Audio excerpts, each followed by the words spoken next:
ഇന്ന് ഞങ്ങൾ 4 പേരും കൂടിയിട്ട് ലൂക്കായ്ക്ക് വലിയ താല്പര്യമില്ലാത്തൊരു സ്ഥലത്തേക്കാട്ടോ പോകുന്നത്. അതായത് ലൂക്കിനെ സ്കൂളിൽ ചേർക്കാൻ വേണ്ടി പോവാണേ. അവനെ LKG ചേർക്കുന്നത്. മുന്നേ അംഗനവാടിയിലൊക്കെ പോകുന്നുണ്ടായിരുന്നു. പിന്നെ വലിയ താല്പര്യം ഇല്ലാണ്ടായി കരച്ചിലൊക്കെ ആയിട്ട് അത് ഞാനത് സ്റ്റോപ്പ് ചെയ്തിട്ടുണ്ടായിരുന്നേ. പിന്നെ അവൻ പറഞ്ഞു അവന് സ്കൂളിൽ പോകാൻ കുഴപ്പമില്ല പോകാമെന്നൊക്കെ പറഞ്ഞു. അങ്ങനെ ഞാനൊന്ന് അന്വേഷിക്കാൻ വേണ്ടിയിട്ട് ലൂക്കിനെയും കൊണ്ട് സ്കൂളിൽ പോയിട്ടുണ്ടായിരുന്നു കേട്ടോ, KG ചേർക്കാൻ വേണ്ടിയിട്ട്. അപ്പോൾ അവിടെ കുട്ടികൾ കുറവായതുകൊണ്ട് ഇക്കൊല്ലം KG ഇല്ലെന്ന് പറഞ്ഞു. അവനെ LKGയിലോട്ട് ചേർക്കാൻ അവിടുത്തെ പ്രിൻസിപ്പൾ പറഞ്ഞു അവൻ അത്യാവശ്യം കുറച്ച് മെച്യൂർഡ് ആയതുകൊണ്ട് അവനെ LKG ചേർത്തോ, പിന്നെ 1 ഇയറും കൂടി ഇരിക്കേണ്ട ആവശ്യമുള്ളൂ അങ്ങനെ പറഞ്ഞു. അപ്പം ഞാനിങ്ങനെ നോക്കുമ്പോൾ എൻ്റെ ചുറ്റുപാടുകളിൽ, അതായത് ഈ അടുത്തൊക്കെ ആയിട്ട് അങ്ങനെ KG ഒന്നും ഇല്ല. അപ്പം ഞാൻ ഓർത്ത് വന്നാൽ പിന്നെ LKGയിലേക്ക് തന്നെ ചേർക്കാമെന്ന് വിചാരിച്ചിട്ട് ഒരു ദിവസം ഞാൻ പോയി അന്വേഷിച്ചിട്ടൊക്കെ ഉണ്ടായിരുന്നു കേട്ടോ. പിന്നെ വരാൻ വേണ്ടി വെയിറ്റിംഗ് ആയിരുന്നു. അങ്ങനെ ഞങ്ങൾ ഇന്ന് അവനെ LKG ചേർക്കാൻ വേണ്ടി പോയതാണ്. സ്കൂള് കണ്ടപ്പോൾ പിന്നെ അവന് തീരെ താല്പര്യമില്ലാണ്ടായി, കരച്ചിലൊക്കെ ആയിരുന്നു, അകത്തേക്ക് വരത്തൊന്നുമില്ലായിരുന്നു. പിന്നെ അവിടുത്തെ ടീച്ചേഴ്സൊക്കെ കമ്പനിയായി അങ്ങനെ വന്നതാണ് കേട്ടോ. അപ്പം തിങ്കളാഴ്ച തൊട്ട് വിടാൻ വേണ്ടിയിട്ടാണ് ഇപ്പം ഞാൻ വീഡിയോ എടുക്കുന്നത്. അതായത് അവൻ അഡ്മിഷൻ എടുത്ത ദിവസം വെള്ളിയാഴ്ച കേട്ടോ. പിന്നെ ശനിയാഴ്ചയും ഒക്കെ ആയിട്ട് കുറച്ച് തിരക്കായതുകൊണ്ട് അഡ്മിഷൻ എടുത്തു കഴിഞ്ഞ് നേരെ ഞങ്ങൾ അവന് വേണ്ടിയിട്ടുള്ള സാധനങ്ങൾ വാങ്ങിക്കാൻ വേണ്ടി പോയിട്ടുണ്ടായിരുന്നു കേട്ടോ. തിരക്ക് പിടിച്ചാണ് പോയത്, അതുകൊണ്ട് വിശദമായി നോക്കിയെടുക്കാനൊന്നും പറ്റിയിട്ടുണ്ടായിരുന്നില്ല. ബാഗൊക്കെ ഞാൻ അത്യാവശ്യം നല്ല എടുക്കണമെന്ന് വിചാരിച്ചാൽ പോയത്. എനിക്ക് എല്ലാ കടയിലും ഇങ്ങനെ കയറി ഇറങ്ങാനുള്ളൊരു താല്പര്യം ഭയങ്കര കുറവാണ് കേട്ടോ. അതുകൊണ്ട് എല്ലാം കിട്ടുന്ന ഒരു സ്ഥലത്തേക്കാണ് പോയത്. പക്ഷേ ഇപ്പം കുറച്ച് അതായത് സ്കൂളൊക്കെ തുറന്ന് കുറച്ച് ടൈം കഴിഞ്ഞുകൊണ്ടാണോ എന്നറിയില്ല, ബാഗൊന്നും അത്ര നന്നായുള്ള ഒരു ബാഗൊന്നും എനിക്ക് കിട്ടിയിട്ടുണ്ടായിരുന്നില്ല കേട്ടോ. അവൻ്റെ സൈസിന് പറ്റിയതും കൂടെ വേണ്ടേ. അവിടെ ഉള്ളതെല്ലാം അത്യാവശ്യം നല്ല വലിപ്പമുള്ള ബാഗൊക്കെ ആയിരുന്നു. ഇവൻ്റെ സൈസിനുള്ളതൊക്കെ വളരെ ചുരുക്കം ഉണ്ടായിരുന്നുള്ളൂ. അപ്പോൾ കിട്ടിയതിൽ ബെറ്റർ നോക്കിയിട്ട് ഞാൻ എടുത്തിട്ടുണ്ട് കേട്ടോ. അപ്പോൾ ഇതൊക്കെയാണ് ഞാൻ വാങ്ങിച്ചത്. ഇതൊന്നും അവനോട് പറഞ്ഞപ്പോൾ അവനിതൊന്നും ഇൻട്രസ്റ്റ് ഉണ്ടായിരുന്നില്ല. അവനവിടെ സൈക്കിളൊക്കെ ഓടിച്ച് നടക്കുമായിരുന്നു. പിന്നെ ഞാൻ പെട്ടെന്ന് ഓരോന്ന് നോക്കി പെറുക്കി എടുത്തിട്ടുണ്ടായിരുന്നു. ഇവിടെ വന്ന് ചെക്ക് ചെയ്യുമ്പോഴാണ് അവൻ്റെ ടിഫിൻ ബോക്സിൻ്റെ ഉള്ളിൽ ഇങ്ങനെ ചെറിയൊരു ചളുക്ക് പോലെയൊക്കെ ഉണ്ടായിരുന്നു. ഒരു സ്റ്റീലിൻ്റെ ആ ഒരു പോർഷനിൽ വന്നപ്പോഴത്തേക്കും എനിക്ക് അവിടെ നിന്ന് വിശദമായി നോക്കിയെടുക്കാനുള്ള സമയം ഉണ്ടായിരുന്നില്ല. പിന്നെ ഇസുക്കുട്ടി നല്ല ബഹളമായിരുന്നു, ജോയ്ക്ക് അത്യാവശ്യമായിട്ട് പോകാനുണ്ടായിരുന്നു. അതുകൊണ്ട് കിട്ടിയ സമയത്തിന് ബെറ്ററായിട്ട് നോക്കി കുറച്ച് കാര്യങ്ങൾ എടുത്തിട്ട് പോന്നു. അവിടുത്തെ മിസ്സ്, അതായത് ലൂക്കിൻ്റെ ക്ലാസ് ടീച്ചർ, അവന് വേണ്ട സാധനങ്ങളുടെ ലിസ്റ്റ് തന്നിട്ടുണ്ടായിരുന്നു കേട്ടോ. അപ്പോൾ അത് ഭയങ്കര ഹെൽപ്ഫുള്ളായിരുന്നു. അങ്ങനെ അത് നോക്കിയിട്ടാണ് കേട്ടോ ഞാനുള്ള സാധനം വാങ്ങിച്ചത്. ഞാനീ കൊണ്ടുവന്ന കാര്യങ്ങളൊക്കെ ഒന്ന് വിശദമായി ചെക്ക് ചെയ്യാം കേട്ടോ, എന്തൊക്കെ പോരായ്മകളൊക്കെ ഉണ്ട്, എന്തൊക്കെ മിസ്റ്റേക്ക് വന്നിട്ടുണ്ടെന്നൊക്കെ. വലിയ കുഴപ്പമില്ല. മറ്റേ ടിഫിൻ ബോക്സിൻ്റെ അവിടെ ചെറിയൊരു മിസ്റ്റേക്ക് വന്നതേ ഉള്ളൂ കേട്ടോ. അതാണ് മെയിനായിട്ട് വന്നിട്ടുള്ളൊരു മിസ്റ്റേക്ക്. പെട്ടെന്ന് എടുത്തപ്പോഴത്തേക്കും അങ്ങനെ ആയിപ്പോയി. പിന്നെ അവിടെ നിന്ന് പ്രത്യേകം പറഞ്ഞിട്ടുണ്ടായിരുന്നു സ്റ്റീലിൻ്റെ വാട്ടർ ബോട്ടിലൊക്കെയാണ് യൂസ് ചെയ്യുന്നതെന്നൊക്കെ. അങ്ങനെ അത്യാവശ്യം നല്ലതൊക്കെ നോക്കി എടുത്തിട്ടുണ്ട്.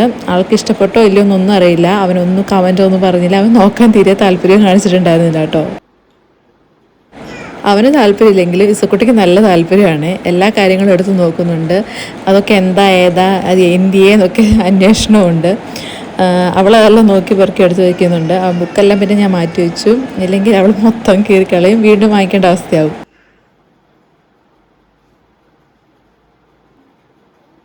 സത്യം പറഞ്ഞാൽ ഞാനിപ്പോൾ വോയിസ് ഓവർ ചെയ്യുമ്പോൾ ഞാനിങ്ങനെ ആലോചിക്കുകയായിരുന്നു എത്ര പെട്ടെന്നാണ് വർഷങ്ങളൊക്കെ പോകുന്നതെന്ന്. ലൂക്കിനൊക്കെ ഇപ്പോൾ 3 ഇയർ ആയിട്ടുണ്ട്. എത്ര പെട്ടെന്നാണ് വർഷങ്ങൾ പോകുന്നത്. സ്കൂളിലേക്ക് പോകാനായി. നമ്മൾ ഇപ്പോഴും ആ ഒരു എൻ്റെ കയ്യിലേക്ക് കൊണ്ടുതന്ന കുഞ്ഞു ലൂക്കിൻ്റെ മുഖമാട്ടോ എനിക്കിപ്പോഴും ഓർമ്മ വരുന്നത്. പെട്ടെന്ന് വളർന്നു. പിള്ളേരൊക്കെ എങ്ങനെയാണ് കണ്ണടച്ച് തുറക്കുമ്പോഴത്തേക്കും വേഗം വളരും. LKG ആണെന്ന് പറഞ്ഞാൽ അത്യാവശ്യം ബുക്സൊക്കെ ഉണ്ട് കേട്ടോ. 3-4 ടെക്സ്റ്റ് ബുക്കും പിന്നെ നോട്ട്സൊക്കെ ആയിട്ടുണ്ട്. പിന്നെ സ്പെഷ്യലായിട്ട് പറഞ്ഞിട്ടുണ്ടായിരുന്നു ഇങ്ങനെ ക്രയോൺസൊക്കെ വാങ്ങിച്ചിട്ട് ഇങ്ങനെ ഒരു പൗച്ചിലോ അല്ലെങ്കിൽ ബോക്സിലൊക്കെ ആയിട്ട് ബാഗിലിട്ട് കൊടുക്കണം. അവരത് അവിടെ എടുത്ത് വയ്ക്കും, ആവശ്യമുള്ളപ്പോൾ എടുത്ത് കൊടുക്കുന്ന പറഞ്ഞിട്ടുണ്ടായിരുന്നത്. അത് ശരിക്കും പറഞ്ഞാൽ നല്ലൊരു കാര്യമാണ് കേട്ടോ. ഇല്ലെങ്കിൽ ഇവർ കൊണ്ടുപോകും, എടുക്കും, ഇതിലെല്ലാം നശിപ്പിച്ച് കളയും, പൊട്ടിച്ച് കളയും, അങ്ങോട്ടും ഇങ്ങോട്ടും എറിഞ്ഞൊക്കെ അത് പെട്ടെന്ന് തന്നെ അതിൻ്റെ കാര്യത്തിൽ തീരുമാനമാകുമല്ലോ. ഇങ്ങനെ മാറ്റി വയ്ക്കുന്നതുകൊണ്ട് അവർക്ക് ആവശ്യമുള്ളപ്പോൾ എടുത്ത് കൊടുക്കുന്നതുകൊണ്ട് ഇത് അത്യാവശ്യം നിലനിൽക്കും. അല്ലെങ്കിൽ ഓരോ ദിവസം പുതിയ സെറ്റ് വാങ്ങിക്കൊടുക്കേണ്ട അവസ്ഥയായേനെ.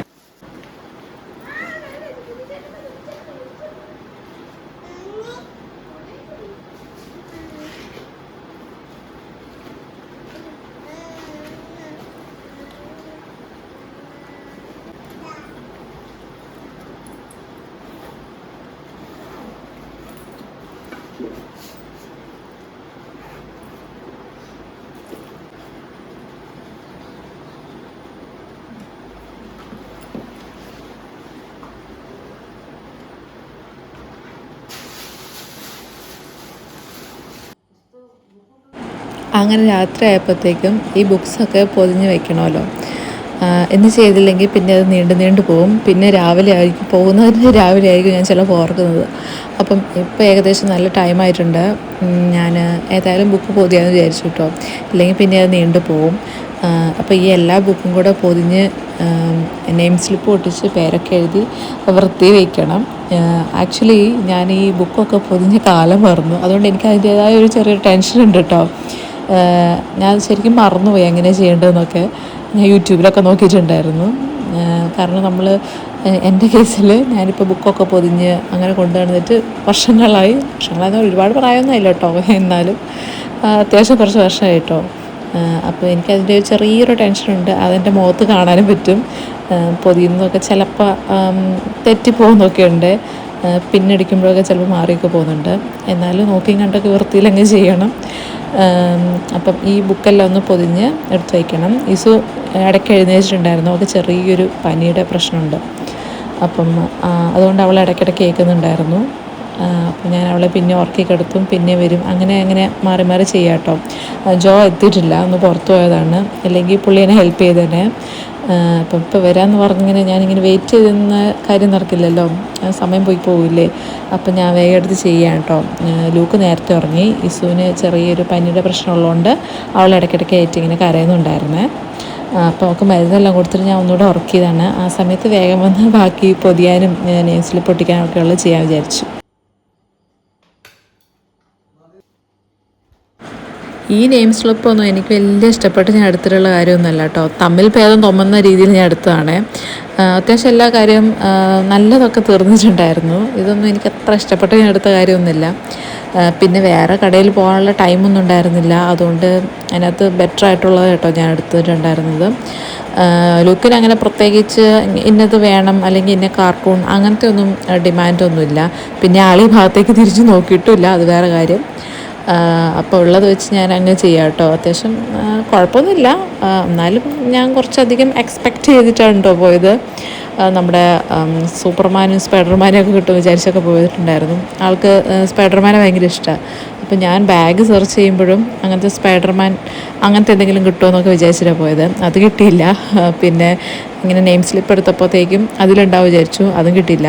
പിന്നെ വേറെ ഷോപ്പിൽ പോകാനുള്ള ടൈമൊന്നും ഉണ്ടായിരുന്നില്ല. അങ്ങനെ കിട്ടിയത് ഞാൻ എടുത്തിങ്ങ് പോരുകയാണ് ചെയ്തത്. അങ്ങനെ എൻ്റെ ദൗത്യം ജോ ഏറ്റെടുത്തിട്ടുണ്ടായിരുന്നു കേട്ടോ. ഇസു വീണ്ടും എഴുന്നേറ്റു, ഭയങ്കര കരച്ചിലൊക്കെ ആയിരുന്നു. പിന്നെ ഉറങ്ങിയൊന്നുമില്ല. അങ്ങനെ പിന്നെ അവളെ എടുത്ത് ഇങ്ങനെ നടക്കുമായിരുന്നു കേട്ടോ. അപ്പോൾ ജോ ബാക്കിയെല്ലാം കൂടെ ചെയ്യുന്നുണ്ടായിരുന്നു. നെയിമൊക്കെ എഴുതി അതിന് ബാക്കി കാര്യങ്ങളൊക്കെ ചെയ്യാനുള്ളത് ഒക്കെ ചെയ്യുന്നുണ്ടായിരുന്നു കേട്ടോ. കുറേ വർഷങ്ങൾക്ക് ഇപ്പോൾ ഈ കാര്യങ്ങളൊക്കെ ചെയ്യുന്നതുകൊണ്ട് എനിക്കുള്ള പോലത്തെ ചെറിയ ടെൻഷൻ ജോയ്ക്കുണ്ടായിരുന്നു കേട്ടോ. അപ്പോൾ ഞങ്ങൾക്ക് പേനയുടെ കാര്യത്തിന് വരെ ടെൻഷനായിരുന്നു. അപ്പോൾ അതാണ് നിങ്ങളീ കണ്ടുകൊണ്ടിരിക്കുന്നത്. ഒരു പേന എടുക്കുമ്പോൾ ആ പേന അത്ര രസമില്ല പറഞ്ഞിട്ട് വേറൊരു പേന എടുക്കുന്നു. അങ്ങനെ മാറ്റി കളിക്കുമായിരുന്നു കേട്ടോ. അങ്ങനെ ഓരോ കാര്യങ്ങൾ ചെയ്യാനുണ്ടായിരുന്നു, എല്ലാം വേഗം ചെയ്യുന്നുണ്ട്. പക്ഷേ എന്താണെന്ന് വെച്ചാൽ നല്ല ടൈമായിട്ടുണ്ട്. അപ്പോൾ തന്നെ 12 മണിയാണ്ട് കഴിഞ്ഞിട്ടുണ്ടായിരുന്നു കേട്ടോ. എനിക്കാണ് നല്ല ക്ഷീണമുണ്ട്, ഒന്ന് ഉറങ്ങണം എന്നുണ്ടായിരുന്നു. ഉച്ചയ്ക്കൊന്നും തീരെ കിടക്കാൻ പറ്റിയിട്ടുണ്ടായിരുന്നില്ല. ഇസുവിന് വയ്യാത്തതുകൊണ്ട് അങ്ങനത്തെ ചെറിയ പ്രശ്നങ്ങളൊക്കെ ഉണ്ടായിരുന്നു കേട്ടോ. അപ്പോൾ ഇത് വേഗമൊക്കെ തീർത്തിട്ടൊന്ന് വേഗം കിടക്കണം. ഇസുവിനെ കിടത്തി ഉറക്കണം. ആളിപ്പോൾ ഒന്നും ഉറങ്ങും തോന്നുന്നില്ല, എന്നാലും ഒന്ന് ട്രൈ ചെയ്യണം. അപ്പോൾ ഏതായാലും ഇനി അടുത്ത വ്ളോഗ് കാണാം കേട്ടോ. ബൈ.